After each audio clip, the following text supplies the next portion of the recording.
All right, I think we are just about ready to begin here. Thank you all for being here. My name is Danny Robbins. I am a 2016 Recreation Leadership graduate. I was working in the Enrollment Communications office temporarily. Today was actually my last day, but I love York College so much that I'm continuing to help out with Spartan Speaks. I'm a proud alum, and I'm really glad I've been learning a whole lot through all of these speaks and all the topics. So again, you're at Spartan Speaks from York College of Pennsylvania. Tonight, we will hear from the Department of Communication and Writing.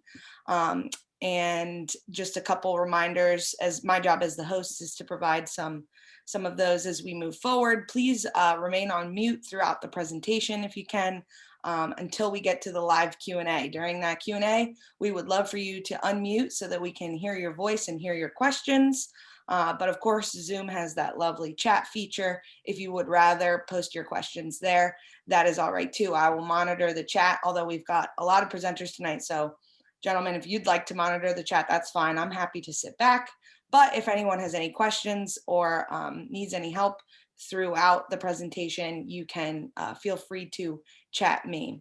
You'll want to switch over to speaker view for kind of the best viewing experience here. And then of course, check out all the other episodes that we have. We've got, I think, 5 or 6 left.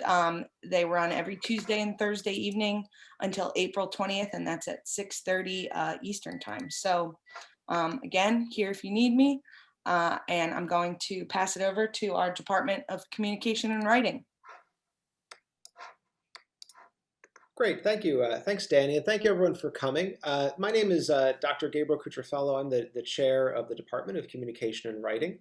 And tonight we're going to be doing about an hour here. The topic, Words Matter, How to Communicate Clearly in a Time of Crisis. Joining me this evening are some faculty members from the Department of Communication and Writing. First up will be Dr. Zurby. He's in professional writing. And his short talk will be effective crisis communication. Next up will be Professor Schiffman.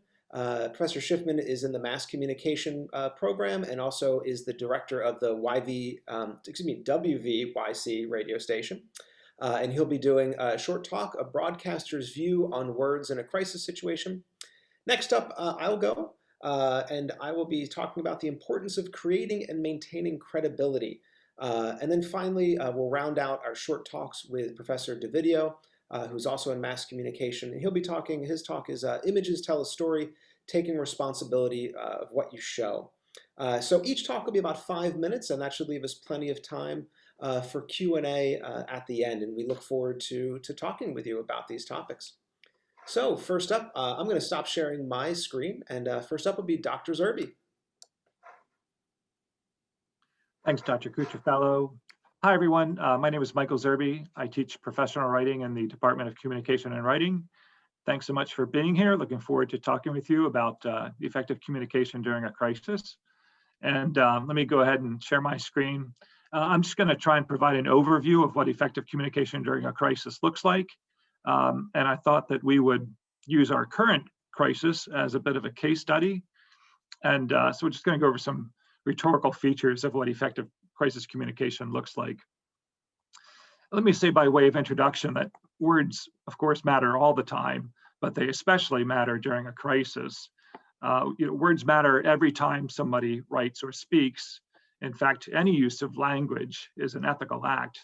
During a crisis, though, the ethics of language use intensify exponentially. So what does effective communication during a crisis look like? So, well, first, it needs to be accurate. And by accurate, we want to talk a little bit about technology and the internet and the way that the internet has kind of democratized the production and consumption of information, but has kind of simultaneously and conversely made accurate information much more difficult to find because it competes with information that is less accurate, or that is an outright conspiracy theory, of course, in so many cases. And so things that we're talking about now as far as the pandemic goes are issues like the origin of the coronavirus, the amount of risk associated with the coronavirus, mitigation measures such as wearing masks and using hand sanitizer, and of course the effectiveness of vaccines. Right now we're in the middle of a big debate in Europe about AstraZeneca's vaccine, and of course many European countries paused the administration of that vaccine because of fears about adverse reactions that may have, of course, have been unfounded. So next, effective communication during a crisis needs to be clear. I think all of us have learned a lot about new technologies such as Zoom and all kinds of things during the pandemic, but we're also learning a lot of epidemiology. And so a lot of us know about terms such as social distancing and contact tracing, for example. But of course, a lot of us are still hazy on exactly what flattening the curve means and what a positivity rate is, and maybe the differences between phase 1, phase 2, and phase 3 clinical trials. So it's important that officials and healthcare providers that they're aware of just how much the general public knows, and that they be willing to kind of explain specialized terms and technical knowledge to us. Third, communication during a crisis needs to be timely. So it needs to get to the people it needs to reach in time so that they're able to make informed decisions. So you want to think especially of like women who are pregnant. So will they, should they take the vaccine? What kinds of things should they do to kind of avoid exposing themselves to the virus? So that information is crucial, and they need to have it at exactly the right time. And in another instance, my wife is from Peru in South America, and she hasn't seen her parents in 2 years, and she would really like to go see them.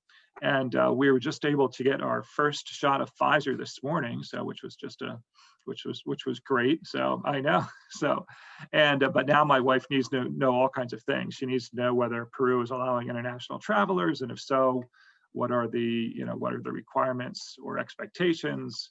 What are the requirements to be able to get back to the United States, and those kinds of things. So all of this is, and of course, all of this changes constantly too. So but it's just really important to keep up with information in a timely manner. Fourth, the information and communication during a crisis needs to be calm. And I'd have to say that that's, I think, one have been I think overall been a pretty good feature of this past year, is that at least most communication and information that I've experienced has been delivered calmly. And maybe it's because we had some time, we kind of saw this coming. Of course, the virus started in other parts of the world, so we had a month or two to kind of get ourselves ready. But York College, where we work, has been pretty calm, cool, and collected. State health officials and state government and my kids' school district. So it's all the information has been pretty calmly delivered. So, and finally, communication during a crisis needs to be accessible, and it needs to be accessible by all kinds of different groups of people, because there are all kinds of different audiences, and they all have different ways of communicating and receiving information. So we need to think especially about people in minority groups during a pandemic. We need to think about people in minority groups who have been traditionally underserved in terms of healthcare. We need to think about people with disabilities, making sure that they're getting the pandemic-related information that they need. So, and finally, people who are incarcerated. Prisons are actually a major site of COVID transmission, and so we need to make sure that all of the information that is needed to fight the virus and of course administer vaccines is getting to the right places. So with that, I will leave it at that, and with that overview, and I will turn things over to my colleague, Professor Jeff Schiffman. Okay, now you should be able to hear me. Yep. So words matter, and I'm a broadcaster, so I should be able to do this. And my background really is something that I had a fairly lengthy broadcasting career. I was 30 years as a news and sports reporter, an anchor, a news director, program director, covered many crisis situations, Challenger explosion, the start of the Gulf War, September the 11th. Obviously, that was a very big one, and certainly memorable for everyone. Gulf War 1 and 2. The Great Recession and the H1N1 outbreak. And I've started to think about the H1N1 outbreak in 2009. And the biggest difference between that and this was, especially now with COVID, was H1N1 really affected younger adults, children and young adults. And that was really a problem. But all of these things are all crisis situations. And if you work as a broadcaster, as I did for 30 years, and I covered all of these events, one of the things is that you're one of the first people to talk to people about the situation. Radio is often the first draft of history. Most people may hear about a major crisis for the first time from news media, radio, TV, now maybe social media, but a lot of it is quick reaction. You'll get an update or something like that. There's not a lot of time to analyze what's actually going on. So often you react as a reporter or an anchor. And that can be difficult. You might have just a few minutes to write down the news copy. I'll tell you a quick story. When the Challenger exploded in 1986, January of 1986, I was about to go on the air. It happened about 5-6 minutes before noon. And I was about to go on the air. I had written a newscast. The entire newscast was done, silly me. I wrote that it was going to, that it blasted off and that it was safely about to go into orbit and all that sort of stuff. Well, obviously it didn't. Something dramatic happened and didn't have very much time to do that. So I actually had to do that live. I had to look up at a television screen and describe to people what had happened and kind of go over it in my mind. And one of the things that you have to do is sometimes report live from the scene of something. So words can influence how others react. If you're panicked, they'll be panicked. So crisis reporting, and I think Mike used this word, be calm. Use calming words. First of all, especially as a broadcaster, you don't know the full story. And 9/11 is a perfect example of that as well. Anybody that watched some of the early video, when the first plane flew into the Twin Towers, a lot of people thought that there had just been a fire that had broken out on the top floors of the Twin Towers. Well, it didn't turn out to be that, because if you watched for another 10 minutes or so, second plane slammed into it, and you knew that you had something that was going to be a obvious big crisis. So you want to be objective. You be objective. Let the video or somebody else be subjective. But as a reporter, and using those words, you want to be objective. You want to stick to the facts, or the facts that you know them. Avoid speculation. And also try to remember your audience. And that's a big thing when you're a broadcaster. You try to remember your audience, or be in touch with your audience and know who your audience is. So words do matter. In a crisis, you should not use inflammatory words. Inflammatory words can actually make the situation worse. And we've seen plenty of examples of that just in the last few years. Stick to the facts. 2 stories for everything, especially new information. Be flexible. Information changes. And this is one thing that I had a news director train me very early on. Avoid superlatives. Avoid words like the worst, the fastest, the boldest. Those are subjective words. Remember, you want to be objective. And one of the things that I also tell a lot of people is that a lot of the times a crisis situation will pass. Now, obviously, we've been in this crisis situation for the last year or so with COVID. And I think a lot of us have gotten kind of, I don't know, not immune, but certainly kind of anytime there's news comes out, the death counts, the number of people. At the beginning, they were, you reacted to it. Oh my, that's a lot of people. Now it's like, it's another few more people, or another 100 people, or another 1,000 people. And I think one of the things as a broadcaster that you want to remember is have some empathy as well. And empathy is something that really can carry over, and people can have a memory about what you're talking about. So with that, I leave you with some of the information. As Gabe, Dr. Cutrufello said, I am the WVYC radio station manager. So I get to talk to a lot of our students specifically about using words when you're in a broadcasting environment. And so I spend a lot of time telling them about how they have to handle a crisis situation. Crisis situation can be one little story that you're covering, could be a murder that you're covering, could be a traffic accident, could be a fire, but you also can cover some big events as well. So with that, I say thank you for your interest in our little presentation here, and I hand it over to Dr. Cutrufello, and I will stop sharing.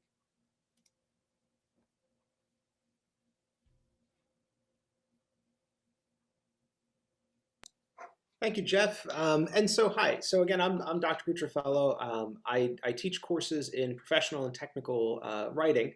And so I'm particularly interested in how scientists, how those who do very technical work create and maintain their credibility. And in this case, really thinking about what that means in fast-moving crises that don't operate in the same way that normal research science operates. So that's the thing I'd like to explore just a little bit.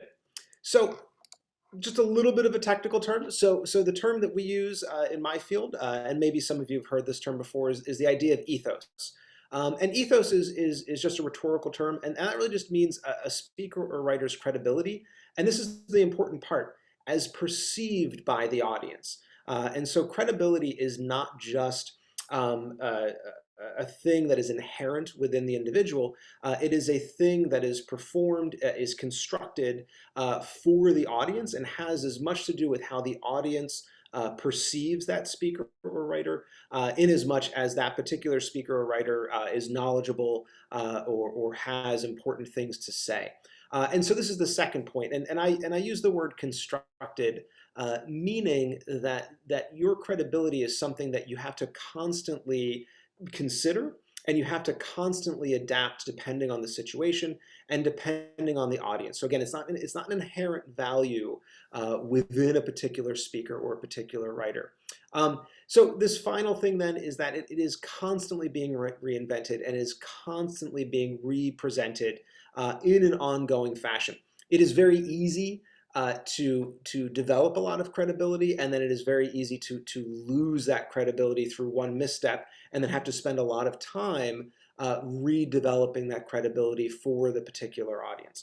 So I set that up then to kind of think about, how is it that scientists or other technical communicators demonstrate, right, their ethos? And really the main way that they do this is that they demonstrate their adherence or their ability to stick to the value structures of a particular discipline or of a particular audience. And this has to do with all of these different choices that a scientist makes or that a technician makes. So it's not just what they are talking about, it is how they choose to talk. It is how they choose to frame their statements. So for instance, in the sciences, and I know Dr. Zurby studies this a lot as well, a really common speaking move that scientists make is they do a thing called hedging. And hedging is actually considered to be a really good way to present scientific data. And I'll talk about that in a second. So a hedging statement would be something like, our data suggests, this experiment implies. And so what they're doing there is they're actually signaling to other scientists that the research is never complete, that the data is never complete, and that all we have is a piece of the puzzle. And that's actually considered good science. It can also be about the sources or the data that a particular scientist or technician decides to reference, right? Different types of data, different types of sources are valued in different ways by particular audiences.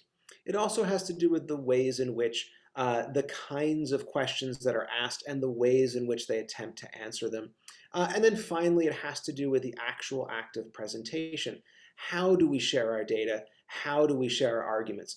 If you are a scientist, the way that you share your data arguments is going to be very different if you are going to an international conference made up of all of scientists, of research scientists, versus if you are making public statements to a general public who themselves are not research scientists. And so these are kind of the things that scientists have to navigate as they are demonstrating, as they're creating their credibility in any given moment. Now, what does that have to do with working in a crisis moment? Well, it's a real challenge, actually, to demonstrate and maintain your ethos during a crisis. One of the reasons being, especially in the scientists, is that the audience in a crisis situation, they want to know at that moment how to act or what to do based on the scientific data. And as I just mentioned, a lot of research science is incremental. It is most research science does not have finite, complete answers at the end of an experiment or at the end of a research project. It has, again, conditional statements, bits of the puzzle. But that's not usually what people are expecting from these processes, and that's not what they need in these moments. So non-emergency science is incremental. It can be very slow. And it does not easily fit into fast-moving crisis timelines. And so again, we can think back to just a year ago when we were just trying to figure out, should we or should we not be wearing masks? How far apart should you be from somebody? Does COVID, is it transmissible on surfaces, right? These are all questions that as a citizen trying to navigate the world, you want an answer right now. But those questions, they can't be answered immediately, right? It takes a lot longer to answer them. And the initial answers that we get are provisional. They will be changed as more data comes in. This makes it seem as if scientists and technicians, quote unquote, don't know what they're talking about. But what they're doing is they're operating using good science practices, which read as credible to their peers, but to a general audience who wants surety, who wants answers, it seems as if things are changing constantly. So that's the last little bit, and this is the challenge. I don't really have answers for how to do this. This is just kind of a series of challenges. Scientific knowledge is often implicitly provisional, and that is not how most scientists experience it. Again, if we think about how we experience the world on a day-to-day basis, we are experiencing the end products of a long research process. So Zoom, your computer, your cell phone, right, your iPhone. These are things these are objects in the world that are the end result of a lot of dead ends, of a lot of provisional statements, of a lot of work that eventually gets changed or overturned. But we don't see that. We just see that our computer works. And so in a time of crisis, we just want the answer that works. But again, that isn't always possible, at least in the moment. So I leave you with those problems. I'd love to talk about some of those challenges with you. And I'll turn this over to my colleague, Craig Devoto. Thank you, Gabe. Good evening, everybody. My approach tonight might be a little bit different than others. My topic of images tell a story, taking responsibility of what you show is going to be connected to the use of video to disseminate information in a time of crisis, how it's connected to the school and business systems, and some famous theorists in the industry. I am going to be reading off a script tonight. My name is Craig Devoto. I'm an independent producer and a professor in the mass communications program here at YCP, and I instruct all levels of television, video, and mass media. So I'm going to be doing a screen share. I only have a few slides. There you go. And again, I'm reading off a script. So thank you for giving me that opportunity. I'm happy to take questions at the end of the presentation regarding the connection of image making and the communications industry that are clearly tied to a time of crisis, which is the overreaching reason we're here tonight. As a producer of different forms of new media content and a professor teaching the technology and software and of the storytelling industry, video, television, filmmaking, I'm a big proponent of clear, well thought out, honest message making. My personal moral compass for truth and accuracy in journalism through my 30 years plus experience has led me down a path that's focused on accuracy in storytelling and image transfer. Whether it be a sales of a product or a service, communicating offerings, doing follow-up for a business, or making contractual commitments, that how to communicate, interpret information clearly in a time of crisis is a skill set that's both the sender and receiver need to own. The sender needs to communicate information properly, honestly, with integrity, while the receiver needs to research the information being experienced and decide if the research is needed to be confirmed and be validated. In the 24/7 world of mass communications during a crisis event, it can be expected that information will be sent and received on platforms like the web, cable, broadcast media from users that are amateur story makers, semi-professional creators, and professional content creators. There you go. The viewers of these oversaturated storytelling marketplaces need to closely examine what they're ingesting and to believe it to be true. Don't believe everything from every source. Be aware of fake news. Unfortunately, some does exist. During the recent uncertainty caused by the COVID-19 pandemic and what I call the big pivot of 2020, video with its accompanying soundtrack and its many forms has become the most powerful and sought after tool for the mass communication industry on every part of the globe. The first example is the education system across the world. Schools of all type, K through 12, certificate programs, colleges, offerings associates, baccalaureate, master's, and doctoral degrees. These systems literally changed dramatically overnight, turning to video as a primary communication tool using Zoom and other forms of communication. There you go, sorry. The corporate community marketplace has also made a hard right turn and pivoted to video for the vast majority of its working population. Over the last year, we've leaned on fast internet speeds attached to video making as a primary means of communication. The reasons are basically simple. Amateur-based, home-based businesses using video is not only an authentic and readily available means of communication for the general public, it's fundamentally easy to use, personable, and accessible for almost any user on multiple devices. Cell phones, laptops, iPads, streaming TVs make it possible to continue through this style of crisis scathed, but not crushed. That is the comparison to if this pandemic would have happened in 1981. Teachers have had to use to teach through local public television stations and through the use of radio for the broadcast of their lectures. Workers would have had to go to work. We can only imagine what that would have been like. I'm going to stop my screen share. No matter the crisis, truth in storytelling is paramount. As a famous communication theorist, Marshall McLuhan, was once quoted saying, quote, "The medium is the message." Once again, quote, it was McLuhan who first spoke of technology and communication having the ability to create a global village.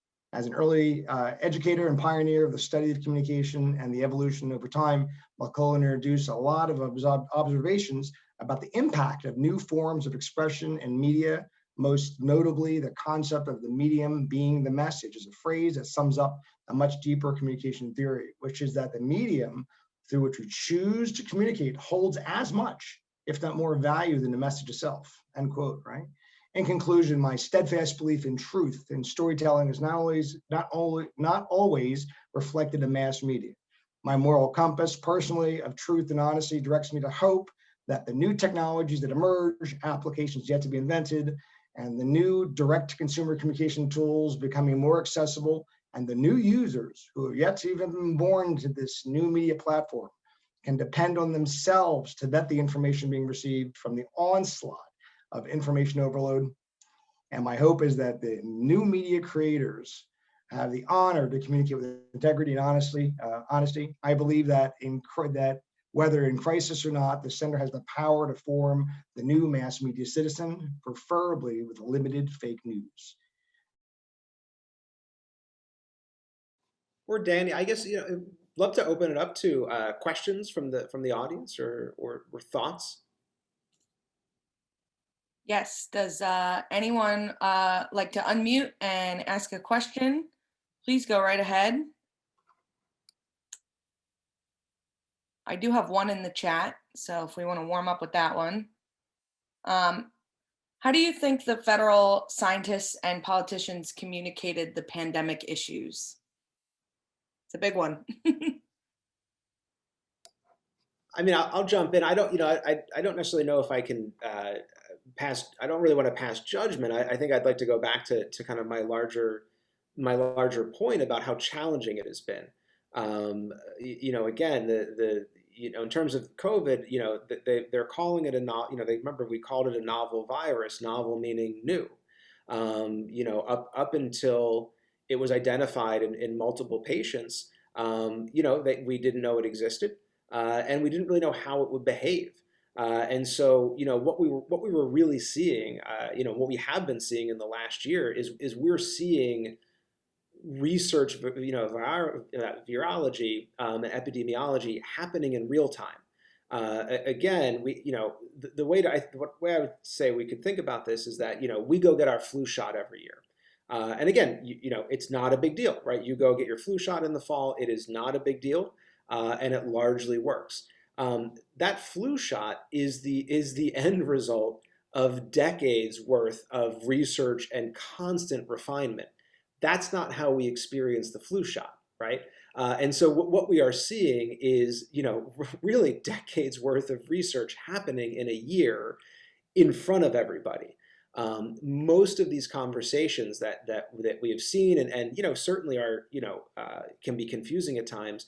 These are not conversations that usually the general public sees on an ongoing basis. These are very inside types of conversations that, again, as I was saying, are very provisional frequently and are often happening at a high level, but among research scientists. So I think that's the thing to really think about, is not that so and so did a bad job or a good job, is that it's been an incredibly challenging thing to do.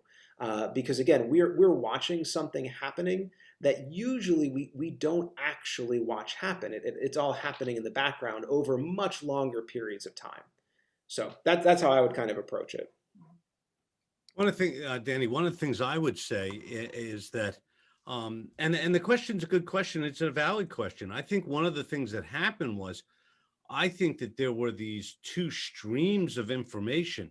Some of them were the one stream had, very, technical and hard to understand. And another one just had kind of, visceral information. And it became difficult for the general public. So you've gotten this amazing split. I mean, I think I saw something the other day that 6 in 10 people say that they're not going to get the vaccine, which is questionable to me. I mean, I want to be protected as much as I can, but some people, they've chosen to listen to the words of some people that say it's not a big deal, that we can't see it, we can't touch it, we can't smell it. So how can it kill us? Well, it's killed 500,000 people. I think that pretty much kind of shoots down that. But the thing about it is they've chosen to follow those words. And I think words can, in a crisis situation, lead people maybe in the wrong direction sometimes. I think that's a good point, Jeff. And I was thinking too, one of the contexts that I think could have been better addressed or more clearly addressed is, some of it, and I'm a little bit younger, so I know this more from secondary reading and experience, but the swine flu outbreak in the 70s, and there had been, again, in a similar situation, they rushed a vaccine through because we needed to. But unfortunately, that particular vaccine had some really dire side effects, and so I think, again, the larger context here, and again, and I really just pose this as challenges. We are being asked to operate in very dire circumstances on a daily basis. And again, what I think we all want, I certainly do, is you want some surety, right? You want someone to say, listen, do these 4 things, and it's going to be fine. Except that, again, especially for the first 6 months, it was so provisional that I think what Jeff was saying, that kind of more visceral type of information, it landed better because what people wanted is and again, not wrongfully so. I'm not critiquing anyone. I'm saying that's a very natural human thing. We wanted some surety. We wanted to hear things that made sense in kind of the moment, which is very normal. But again, what research science has to offer is not usually those kinds of statements. And so I think that's the mismatch here, is that the kinds of statements that a responsible researcher could make are not the kinds of statements that we were hoping to hear in the moment, if that kind of makes sense. I don't know if there's a way to square that circle. I just think that is in part what kind of drove it. That's what I was going to kind of ask, like, as human beings, our lives are nuanced. Any of us that work, we know that that anything good takes some time and effort, whether it's a month or a whole, career. So I just wonder where that breakdown is. Like you said, I don't know how to square the circle of, is it education? Is it truly messaging? Is it where society is? It's just interesting that we're like, why isn't science fast and easy? Right, exactly. Because and actually, Mike Because it Zerbe, isn't. I'll get Mike Zerbe in here. Mike Zerbe's first degree is in chemistry, and Dr. Zerbe worked for a cancer journal for years. So I'm sure, Mike, you can talk about that a little bit.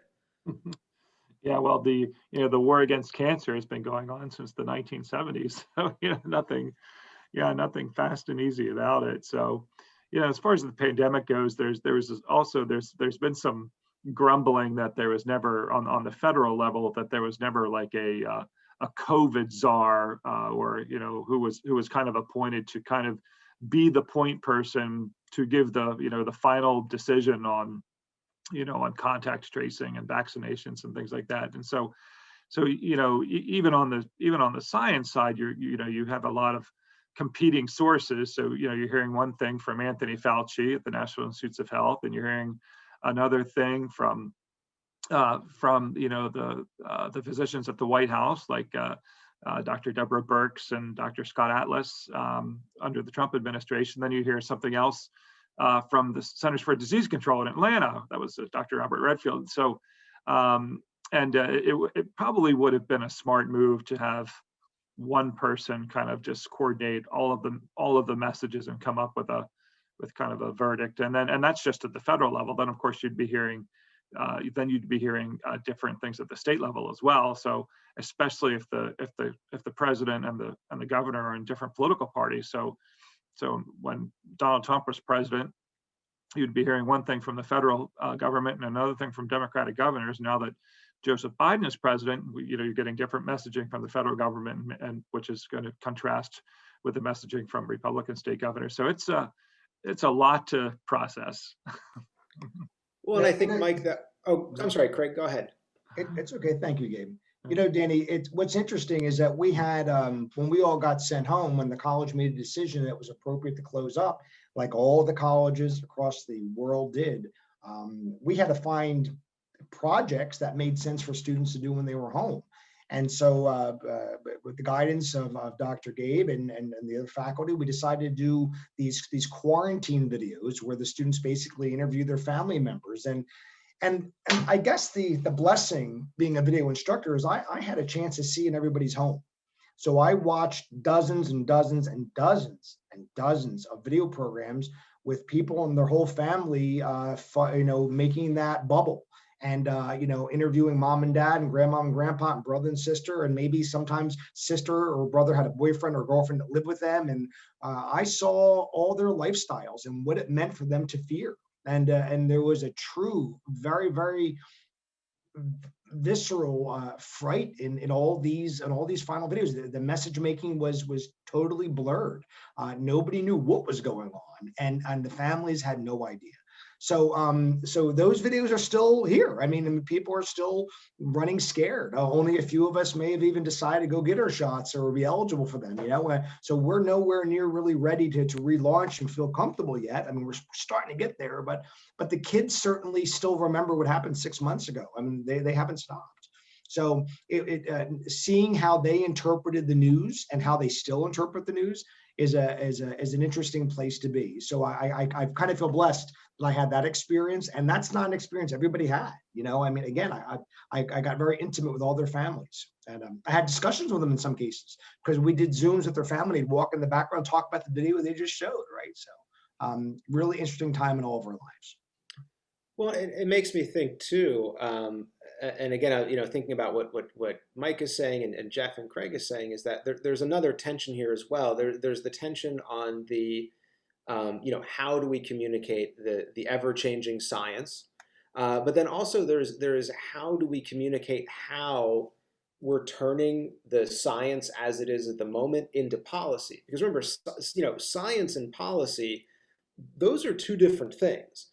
Right, knowing that the virus exists as an aerosol and it can remain in airborne in a room for X amount of hours, that's scientific fact. That's not the same thing as how many people should be in a room, how far apart should they be, et cetera, et cetera. You know, that's it. Those are questions of policy. And so I think even that, what we're seeing is we're also seeing those again in real time when you were seeing Dr. Fauci and Dr. Birx and you know these different organizations when they're not syncing up. What we were seeing is we were seeing conversations about policy. So again, what's been really happening the last year is we've been seeing two things, which I think are really we don't often see. We're seeing science in real time, and we're seeing the sausage making of policy, which we don't often see. What we usually experience is the end result of science and the end result of policy. Which when you're only experiencing the end result seems as if it has much more surety and much more stability, right? Because you're not seeing how we got there. And I think that drove a lot of the confusion. And again, I don't know how you fix that. I don't know if it's necessarily something you fix, but I think that's a little bit of what happened. As we were just seeing a lot of how everything worked, which is not how we usually experience these things. Well, and Gabe, and your point is right. Yeah, we never see all that sort of stuff, Yeah. which is probably a good thing, I think. But also, there were divergent messages. Mhm. You would be hearing a message from, like, if you were here in Pennsylvania, you might hear it from Dr. Levine. You know, we need to do this, we need to do this, and we need to do this. And then in this, maybe even the same newscast or in the same article that you read or something like that, you would hear, okay, this is what they're saying in Washington. It's totally different that, you know, so it became very difficult for the common people, every person, Mhm. to separate the words. Which words should I believe? And a lot of the times you picked the words that you agreed with and went with those words. And I think that became problematic. And I think that may have cost, you know, months and months and months and maybe thousands of lives over time. And that's why words are kind of important sometimes. Yeah, absolutely. Well, and again, I would say, Jeff, so really you've brought up the third thing. So again, we were watching science, policy making, and politics. Yeah. And I don't say Bad stew. politics. I don't say politics as a dirty word here. I really don't. I mean, politics is the process by which large groups of people in a nonviolent fashion, right, use words to determine which ways they wish to head. Right. I mean, that's, you know, I'm doing a real kind of gloss on politics. And again, so what you were seeing is you were seeing three totally different conversations happening while, you know, 300 million people had to figure out how do we grocery shop. How do we return back to work and to school? And so again, it's a real high wire act that we're witnessing. But again, we're watching these different conversations happening in real time. And Gabe, if I may, in some cases, the students are resourcing administrators and faculty and staffers as a source. They're asking us for guidance, like, well, what's the school saying? You should know, you work there or something. It's like, we don't know, or, you know, we're not sure, or what should me and my family do? And it's still a very tenuous time, right? The students are looking for guidance to their families. I've been blessed to be on campus. You know, I come to campus for the fall and the spring, mask on, right? YCP's done a great job containing and controlling what's been going on. We're socially distancing and keeping clean, and we're not a super spreader at York, which is great. But the truth is, the students they come to campus asking us for advice, and I always say, don't look to me. We got to go back to the news, right? Like, I don't want to be quoted, right? Yes. All right. Thank you. I had another question, sort of pertaining to news and all that. Thought of it during the first speaker and with Dr. Zurby. How does the 24-hour news cycle, you know, where it's on all the time and everything has to be sensational in order for us to pay attention, how has that affected communication? And like you said, don't be sensational, when that seems to me the mode for it. Yeah, that's a great question. 24-hour news cycle is just exhausting, isn't it? So, because now, of course, and it's not just the news cycle, but, you know, social media and the fact that you know, it's right at our fingertips with our cell phones, something like that. So you feel compelled to check in like every few minutes, so that's why you hear about things like digital detox and things like that these days. So so not only is it always there, but then of course there are so many more sources. So those of us who are of a certain age, and at least three of the panelists, except for Dr. Cutrufello, can remember when there were only a couple of television networks, and there really wasn't that much choice, and even among those networks there was really not that much distinction, in terms of how they delivered the news and what their take on the news was, and so. And now, of course, it's just a free for all. So there's hundreds of sources, and they cover the entire spectrum from completely like dull and factual to unicorns and leprechauns, and it's just it's I feel like so today's students and everyone today, but especially our students, have to be much more critical consumers, and very and just very and just think very deeply about where they're getting their information from. They have a much bigger challenge in that respect. They have to be very discerning about their news media sources, much more so than any of us did when we were growing up. So if I may, Mike, the students in my new media class tell me in many cases they get their information from one source. They, whatever it would be, they have one link on their internet feed, and that's what they read any given day. So however that's slanted, that's how that student thinks. I think they are what they ingest. In some cases, they're just on one, and it's scary. It's very scary. Yeah. You just hope they picked a good one. The thing that I think one of the things that needs to happen, and it's kind of our job, I think, in educating them, is to educate them that they should be discerning listeners, viewers, readers, whatever. And if you do that and educate them and bring their level up, that will help them become much better at seeing the good from the bad, or the well reasoned, well presented.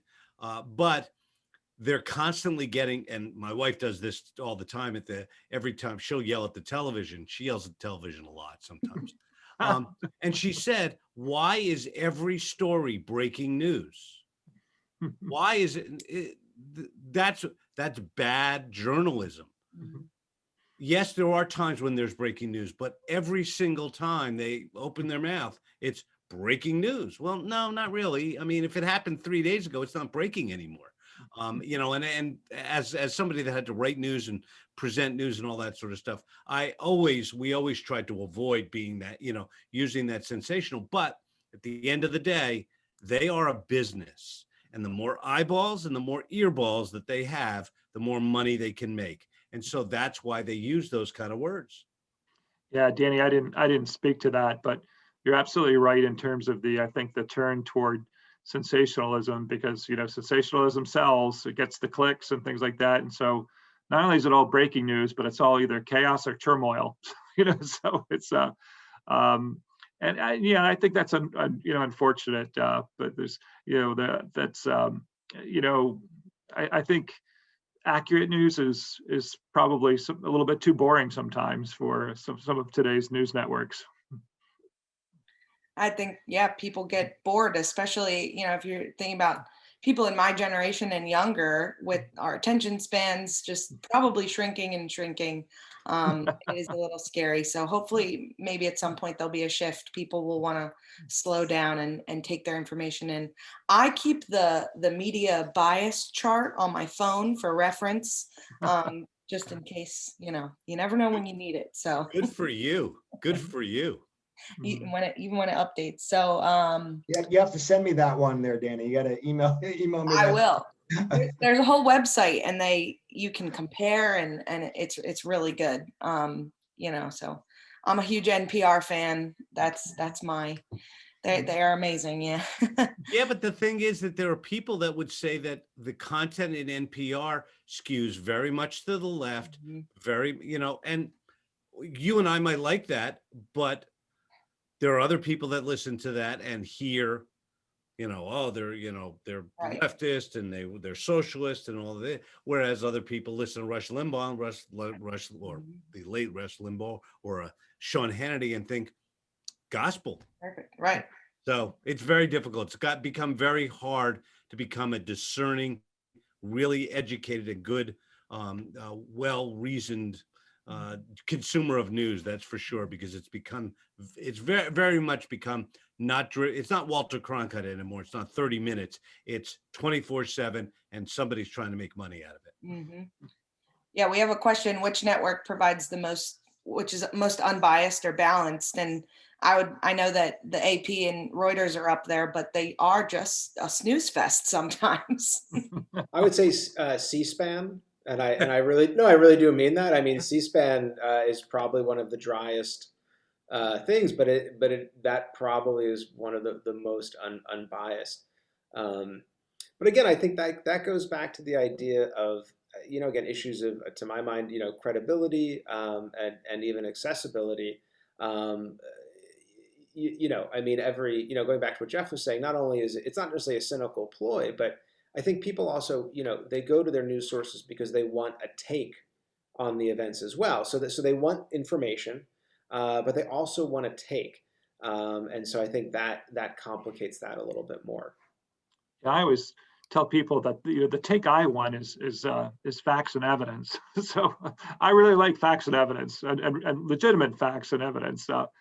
And so I think sometimes you have to be careful with the balanced part too, because like, is it really okay to give 50-50 coverage to a historian of the Holocaust and a Holocaust denier? And I would say it isn't actually. So there's the evidence that the Holocaust happened is so overwhelming that it's really a move in bad faith to actually give credence or give a platform to a Holocaust denier. And you can do that for so sometimes I wouldn't say that balance is don't let balance get in the way of accuracy is what I want to be thinking sometimes. So Absolutely. Unless anyone in the audience has a question, wants to unmute. I've got one more in the chat, and I think we've got just enough time for one more. This has been an excellent conversation. I've really been enjoying it. So we have: the Tesla rocket blew up dismally, yet they said it was a success. Is this damage control or messaging communication or good PR? What is it? I'm going to say it's actually well, I'm going to actually say it's good science, right? Again, scientific and technical research is incremental. And even something that appears to be a failure to a lay audience could be a success, right? And again, I don't know the parameters of what they were testing, so I'll just make something up. But let's say for the sake of argument, they were attempting to, what they're really trying to test was, say, the fuel mixture. And they were, I'm making this up. And what they were really trying to test was, will the fuel mixture ignite at XYZ temperature, and will it stay ignited for XYZ minutes? Well, if that happened, and yet the rocket blew up, well, they were testing the fuel mixture. They weren't testing whether or not the rocket was going to get into orbit. So again, a big explosion seems terrible, but that may have provided them with incremental data, which will allow them to build the next rocket a little bit more successfully. That's, again, so I'm going back to what we're now seeing with all of this media is we get to see all of this in real time, which is not, again, it's not how we are used to experiencing these things. So I know, Craig, you were probably going to say something too. I was just going to jump in by saying it's such a blessing being part of a large group of educators like we have here at YCP. Everybody has special talents and special hobbies and organizations they are part of. I'm actually part of the Tesla Science Foundation, and I can speak just a little bit of the fact that the people down here in the Philadelphia region and Pennsylvania that have done research into Tesla and who he was, they look at what's happening with the cars and the rocketry, and that's a completely different, disconnected issue. It has nothing to do with Tesla himself. It's just for namesake, right? So when you use they're building a rocket company. That's all. He's got organizations. He's trying to get to orbit to monetize. So this is just another one of the many steps in figuring out how to make the machinery work. And yes, they're going to send things up and they're going to not work, and that's a test. So everything you see is a test. And if it's a cover up, say, oh, it blew up because of another accident, maybe, you never know, I guess. But it's business. It's business as usual. So we all have to get used to that, whether it's the government, whether it's me, you, or the school, or anybody else. If you do something that doesn't work, you just say, okay, we'll fix it next time, right? We move on with our lives, right? And that's where we're at. It's an attempt to figure out how to make the machinery work, just like Gabe said. And I'm a total space nerd, and I love this stuff. But you can go back in the late 50s and early 60s. They couldn't get it off the launch pad. This guy's getting it off the launch pad. He just can't stick the landing. That's the problem. And which is really interesting. And if this finally does work, they've innovated. But right now it's looking a little ugly, and they've had like 3 or 4 of them that have blown up. One of them landed fine and then sort of tilted over and exploded. Very odd. But that's science. I mean, that's the way it works. If you may not remember, some of you, but when the Challenger exploded, one of the people that they put on the commission to study it was Chuck Yeager. And Chuck Yeager said, that's what aircraft science is all about. That's what test flighting is all about. It happens. Unfortunately, in this case, people died, but let's figure out what went wrong. They did, and move on. And that's a test pilot. That's why he had the right stuff. One of the last ones did land correctly, though, Jeff. One of the, I think. Yeah, they got this. The one a couple of weeks ago, it landed, and then after about 10 minutes, it tipped over and exploded. That's not good. Almost. Yeah. Well, it is 7:30, so I think we will wrap it up. Gentlemen, thank you so much for being here, for presenting tonight. Dr. Zurby, Devoto, Cutrufello, and Dr. Schiffman, thank you all. Any quick closing remarks? Go right ahead. No, I think just to thank everyone for their time. Again, this is a nice little showcase of what we do in the communication and writing department. We really do think about these issues, and not just kind of theoretically. I'm thinking of Craig, and I'm thinking of Jeff, and Mike and myself. We're a very doing department. So after we get past the how does that happen or why does it happen, we get into, well, how do we as communicators, whether in audio or video or the written word or visual communication, how do we make these things work a little bit better so that people can make good decisions in their lives, right? So that people can be informed and then act on that information. So yeah, I thought it was a great hour. Thank you so much. Thank you. Thank you, everybody. Yeah. Thank you. Thanks, everybody. Good night, Thanks, everybody. We everybody. hope to see you next Tuesday night at 6:30 p.m. for the next episode of Spartan Speaks. Have a great evening. Great. Thank you. Thank you.